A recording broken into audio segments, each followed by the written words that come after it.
Waalaikumsalam warahmatullahi wabarakatuh. Ya.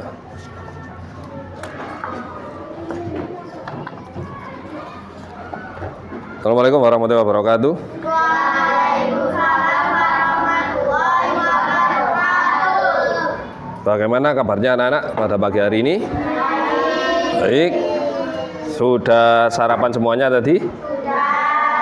Sudah mandi? Ya. Sebelum kita memulai pelajaran, saya absen terlebih dahulu ya. Yang pertama Almira Canda Hanafi, yang kedua Alvino, nomor 3 Anissa Nabila, nomor 4 Anissa Nur Aprilia, absen 5 Asraf Maulana, 6 Aulia Jiwa, nggak masuk, sakit. Absen 7 Citra Putri, nggak masuk juga. 8 Fahimah Zahwa, 10 Fen Zahra Nazila Dir, 11 Kenzo Muhammad, 12 Kinan Jovita, 13 Maharani Sandi, 14 Muhammad Faris, 15 Muhammad Bintang, 16 Muhammad Mirza, 17 Muhammad Rafa Aska, 18 Muhammad Yafi, enggak masuk. 19 Naila Saki, 20 Raina Najwa, 21 Satria Indra Putra. Yes. Baik anak-anak, melanjutkan tugas yang kemarin ya. Jadi kemarin itu membahas tentang apa? Usia apa? Balik. Sebelum kita membahas usia balik, mari kita bersenang-senang terlebih dahulu. Masih ingat tepuk anak soleh kemarin? Ingat? Masih ingat? Ya, kemarin siapa yang memimpin?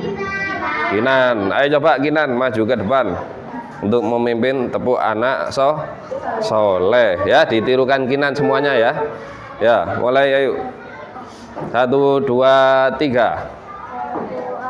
Aku anak soleh, rajin sholat, orang tua dihormati, Islam sampai mati, la ilaha illallah. Ya wis, sekarang duduk kembali ya. Ya, jadi sebelum kita membahas tentang usia balik, saya akan bertanya, apakah anak-anak paham balik itu apa? Paham apa belum? Balik adalah menjelang dewasa ya. Jadi balik itu adalah menjelang dewasa. Wis.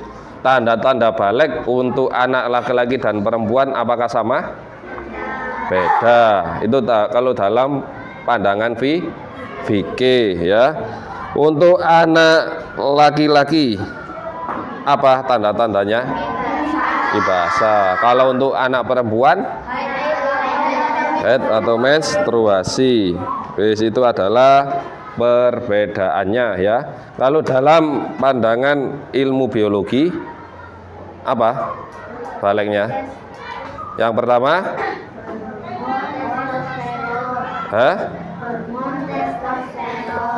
hormon testosteron ya, itu kalau dalam ilmu biologi. Terus suaranya juga berubah ya apa tidak? Otot-otot kalian juga berubah, kalian menjadi tumbuh, menjadi kuat, menjadi lebih tinggi ya. Jadi itu. Jadi sebutkan perbedaan tanda-tanda balik menurut ilmu biologi antara laki-laki dan perempuan. Nah, ini ada bedanya apa tidak antara laki-laki dan perempuan? Kalau menurut ilmu biologi, kalau menurut pandangan fikih tadi ada ya. Kalau laki-laki itu mimpi basah, kalau perempuan haid atau menstruasi ya. Kalau untuk menurut pandangan biologi bagaimana? Bagaimana? Kalau menurut pandangan biologi, perbedaannya ada apa tidak antara laki-laki dan perempuan? Ada apa tidak? Kalau anak laki-laki biasanya kalau menurut ilmu biologi apa? Suaranya biasanya bertambah besar, ya. Suaranya bertambah besar. Yang dulu merdu, terus akhirnya kalau sudah dewasa, sudah balik, akhirnya merdu sekali, ya. Tambah merdu, suaranya tambah besar, ya. Baik laki-laki maupun perempuan, ya. Terus biasanya ada lagi, yaitu kalian kalau sudah dewasa itu biasanya timbul jerawat. Ngerti jerawat? Jerawat ngerti? Yang ada di wajah kalian, ya.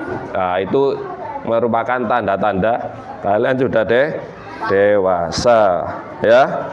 Paham?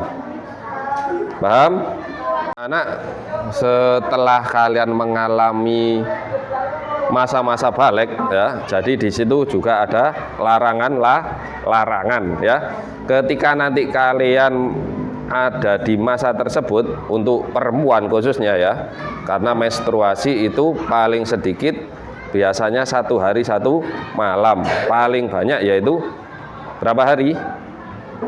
15 hari atau 2 minggu.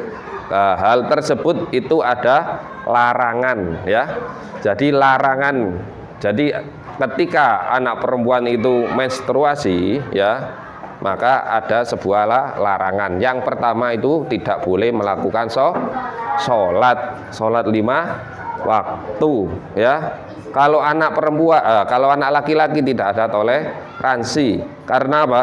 Karena mimpi basah hanya sebentar. Setelah itu harus langsung mandi besar, ya. Jadi mandi besar itu adalah mandi untuk menghilangkan hadas besar. Kalau wudhu untuk menghilangkan hadas kecil, ya. Jadi kalau mandi besar itu untuk menghilangkan hadas besar. Hadas besar itu contohnya apa? Contohnya hadas besar adalah untuk laki-laki adalah mimpi basah. Kalau untuk perempuan haid atau menstruasi, ya. Jadi itu, ya, ketika kalian mempunyai hadas besar maka kalian wajib mandi besar. Sudah pernah mandi besar apa belum?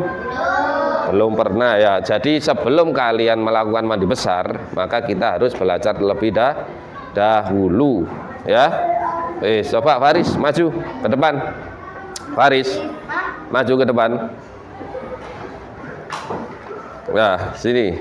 Jadi tata cara mandi besar, ya, itu enggak seperti kalian mandi pada umumnya, ya. Kalau kalian mandi pada umumnya, mandi biasa, itu biasanya ngawur kan, ya. Yang penting yang penting mandi gitu, ya. Kalau mandi besar tidak. Kalau mandi besar itu ada niatnya, ya. Kalau mandi besar ada niatnya.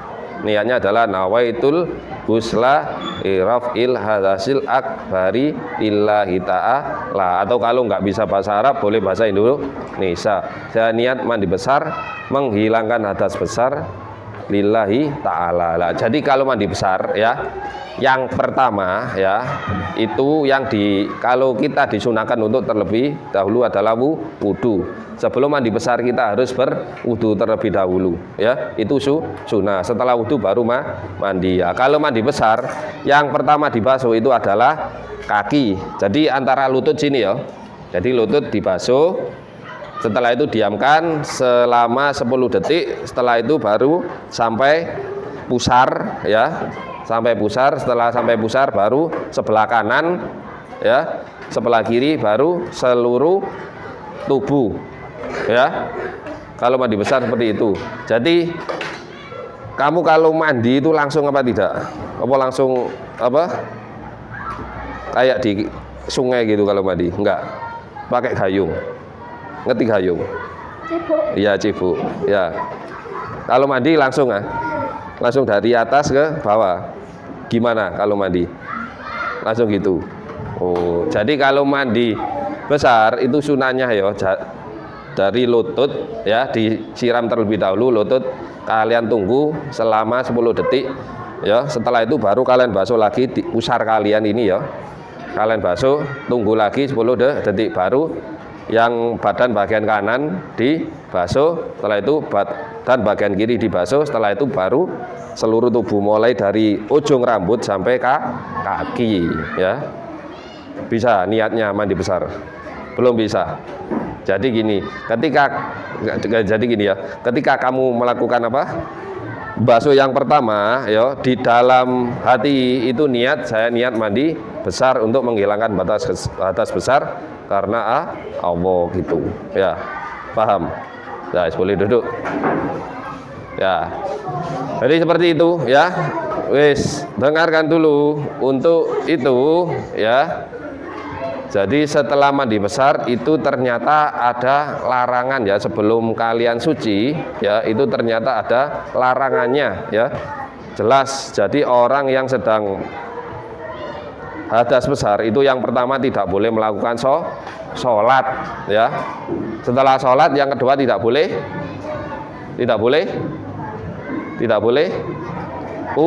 puasa apa?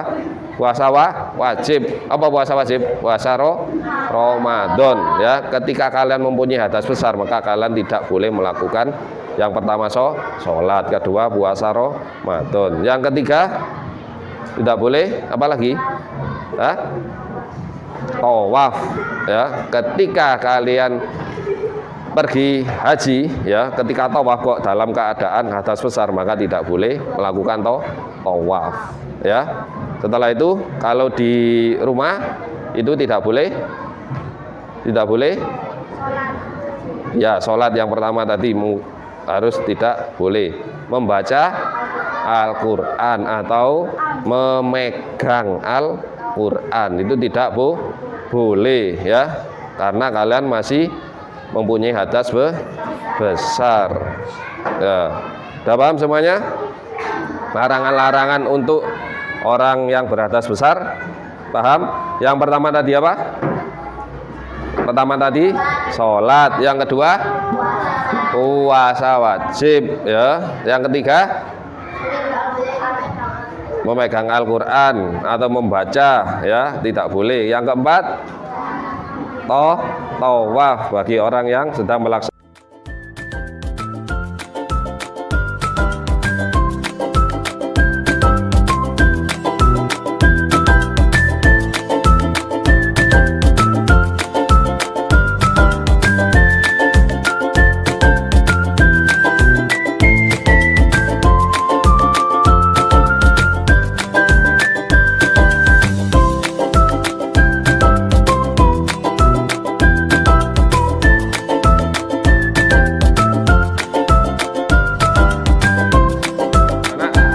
Tugasnya apa? Sudah selesai tadi? Untuk membuat peta konsepnya sudah. Sekarang perwakilan per kelompok maju satu anak untuk mempresentasikan ya tugas kalian masing-masing. Ayo coba maju, siapa? Untuk kelompok satu. Sini ada. Oh iya, ini kelompok satu. Coba maju dulu. Kelompok dua. Kelompok 2 sini maju, kelompok 1 ya, sini kelompok 2 sini, kelompok 2 kelompok 3 agak geser ke sini. Coba sekarang kelompok 1 dipresentasikan peta konsepnya.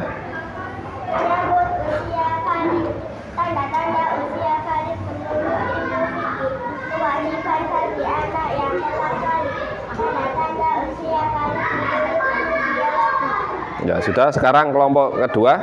Larangan bagi orang yang berhadas besar: sholat, sujud, tilawah, dan sujud syukur. 1. Membaca Al-Quran, menyentuh Al-Quran, membawa Al-Quran, tawaf, berdiam di masjid. Ya, sekarang kelompok 3. Tata cara mandi besar.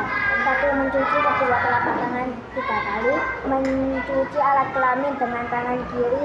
Membersihkan tangan kiri menggunakan tanah atau pakai sabun. 4. Berwudu sempurna. 5. Menyela-nyelai rambut kepala dengan air. Jika rambut kepala lebat, atau menuangkan air sebanyak 3 kali jika yakin air bisa masuk ke pangkal rambut. 6. Menuangkan air pada anggota badan. 7. Membasuh kaki. Ya, jadi mulai kelompok 1, 2, 3 diperlihatkan ke teman-temannya. Ya, jadi hasil diskusinya ini berarti ini dari kerja kelompok kalian masing-masing. Ya, tepuk tangan semuanya. Ya. Sekarang kembali ke tempat duduknya. Jadi kesimpulannya ya, untuk bab menjelang balik itu yang pertama tadi adalah tanda-tanda balik ya, tanda-tanda balik baik menurut fikih maupun ilmu biologi ya. Yang kedua adalah tata cara untuk menghilangkan atau mensucikan hadas besar dengan cara mandi besar ya. Jadi dengan cara mandi besar itu adalah tata cara untuk menghilangkan hadas besar dan menghilangkan hadas besar saja. Baik anak-anak, apakah kalian sudah paham semuanya? Sudah paham? Ya, kalau begitu ada pertanyaan? Untuk bab menjelang balik ada pertanyaan? Sudah paham semuanya ya? Ya, kalau sudah paham, sekarang dilanjutkan untuk ditutup atau berdoa. Ya. Baik, siapa yang akan memimpin untuk berdoa? Yang memimpin Kinan. Ya, maju Kinan.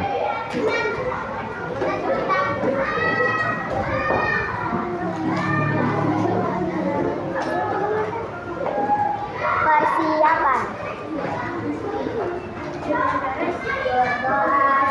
Sedang belajar.